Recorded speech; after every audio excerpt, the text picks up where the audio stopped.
မှာတော်တော်ဆိုးရနော်တောင်ကြီးနီးမှာဆိုရင်လားလူပေးကြပါလို့ဇေယျကြီးတို့ကေလာတို့နော်တို့ကိုတက်နိုင်တော့ပေါ့ဗျာသိရမလားကိုမြန်မာလူမျိုးချင်းချင်းဗျာသိရမလားဟော9000တက်နိုင်9000တက်နိုင်ဗျာသိရမလားတော်တော်ဆိုးပါတယ်ဒါကျွန်တော်တင်ပြတာပါလူချင်းတာမလူချင်းတော့ကိုပိုင်းမှာနော်ခက်ခဲဖြစ်တဲ့နေရာတွေတော့ကူညီတာပိုကောင်းပါရဲ့ဗျာဟိုကဒီအိမ်တွေဆိုတော်တော်ဟွာလောက်ပါ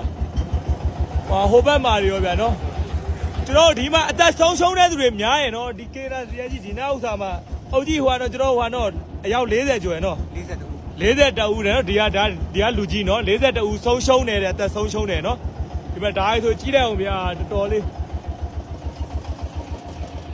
ကေလာမှာတော်တော်စိုးပါတယ်ဗျာနော်ကျွန်တော်တောင်ကြီးမြတ်ကေလာမှာနော်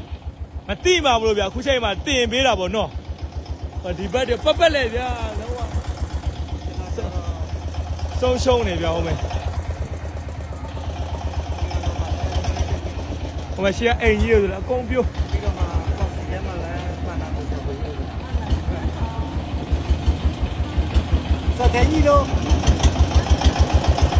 စတဲ့ကြီးတရားလေးတော့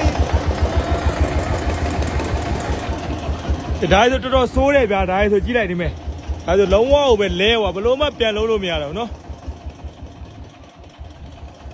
သက်ဆုံးရှုံးတဲ့သူတွေဒီဘက်တော့ကေလာကျော်ဒီအနီးဇေယျကြီးတို့ပေါင်းအယောက်40ကျော်သွားပြီရနော်